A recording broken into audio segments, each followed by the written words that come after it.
Olá, alunos, tudo bem?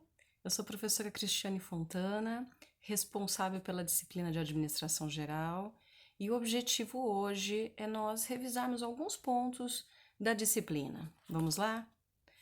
Bom, logo na unidade 1, nós temos aí a definição de administração, e dentre os diversos autores, as diversas discussões, a gente chega à conclusão de que administrar é mobilizar recursos, né? Recursos humanos, recursos financeiros, recursos materiais, para que a gente consiga então atingir os objetivos que foram traçados pela organização. Ainda nessa unidade, nós vemos o processo administrativo, né? Discutido aí a importância de se planejar, organizar, dirigir e controlar. Nesses 4 pontos, nesses 4 itens, né, existem discussões, né, que vão permeá-las ao longo de todas as unidades.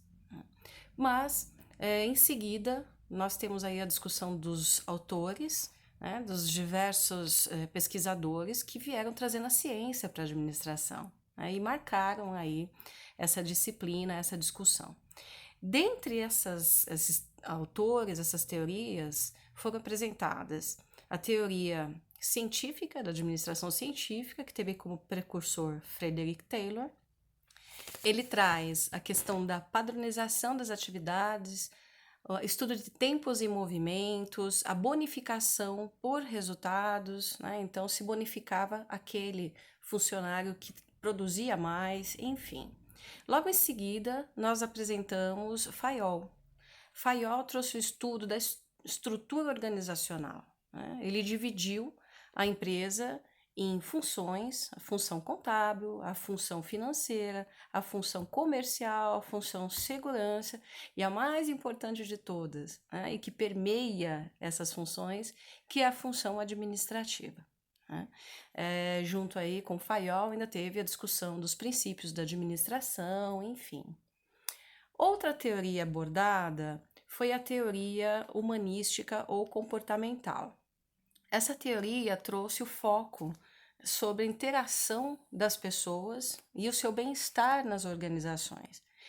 E ela foi muito importante porque ela deu o pontapé inicial para discussões como liderança, o papel que os líderes tinham na motivação dos colaboradores, as teorias de motivação, muitas delas foram apresentadas a partir dessa escola, a questão da comunicação, né, o papel da comunicação fundamental para que as pessoas pudessem se sentir bem, para que as pessoas pudessem estar motivadas nas organizações e para que a gente consiga também garantir uma tomada de decisão mais assertiva. E ainda a dinâmica dos grupos, estudando, por exemplo, como é a sua formação. Né? Nós sabemos que existem fases, estágios de formação de um grupo, e isso precisa ser observado, precisa ser conhecido pelo gestor. Então, foram aí várias discussões que se iniciaram a partir da escola das relações humanas ou escola comportamental, ok?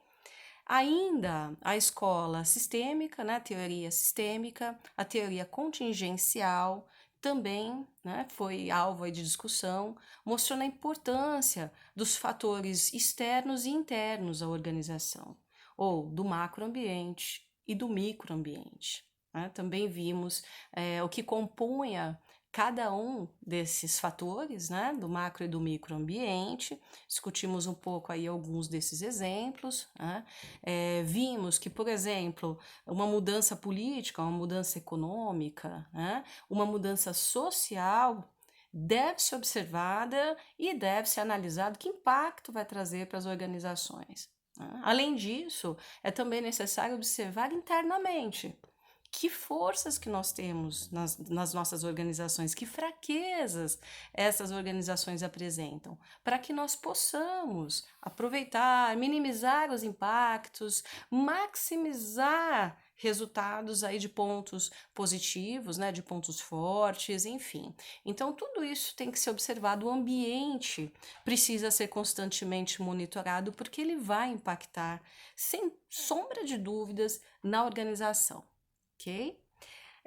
Outra questão também, né, que foi vista é o processo de tomada de decisão. Verificamos que a tomada de decisão, como eu acabei de dizer, é um processo, né, que precisa ser conhecido. ok? Existem passos que devem ser seguidos, né? Então, a gente sempre tem que considerar um conjunto de fatores para que a gente possa, dentre as alternativas que nós temos, que nos são dadas, escolher a melhor, aquela mais assertiva, né? Então, precisa ser realmente observado e conhecido esse processo, tá? Bom, sobre motivação, nós vimos aí algumas teorias, né? E com destaque especial para a teoria da pirâmide das necessidades de Maslow, né? Maslow traz uma discussão importante sobre a motivação do indivíduo.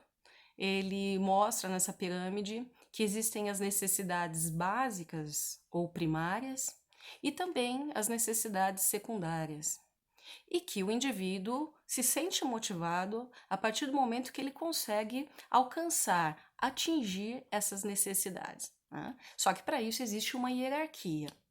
E, como gestor, né, nós precisamos conhecer que hierarquia é essa, que equipe que eu tenho em mãos, quais as necessidades da minha equipe, para tentar montar estratégias para atingir essas necessidades e fazer com que a minha equipe se sinta mais motivada.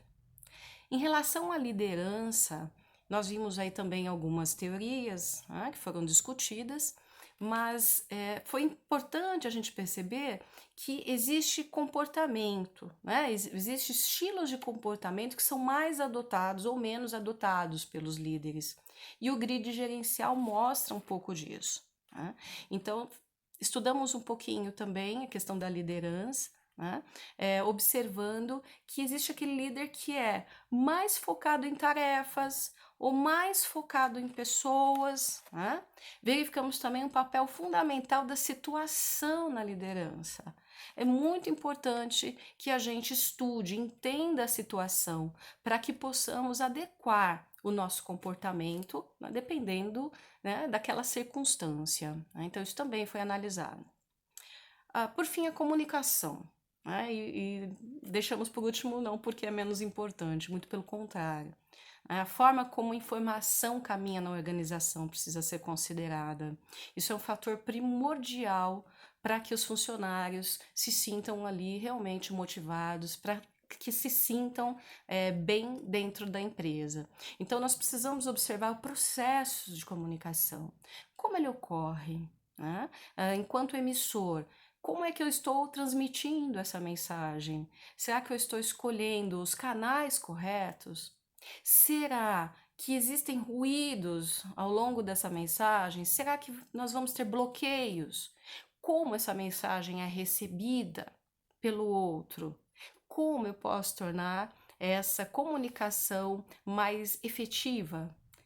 Então, também precisamos compreender o processo de comunicação, verificar o fluxo em que ela ocorre, como que é a comunicação que acontece do gerente para o funcionário, como é a comunicação que ocorre do funcionário para os níveis superiores, como é a comunicação lateral, né, aquela que ocorre entre os mesmos níveis hierárquicos, enfim, tudo isso precisa ser observado. Então, resgatem, verifiquem, estudem bastante, né, todos esses processos, porque eles serão fundamentais, não só para a disciplina em si, né, porque daqui a pouco vocês estão aí realizando a segunda etapa de provas, a prova final, mas principalmente para a vida profissional de vocês, né? Garantir esse conhecimento, compreender esses processos, vai fazer com que vocês consigam gerenciar melhor, né? Não só recursos materiais, financeiros,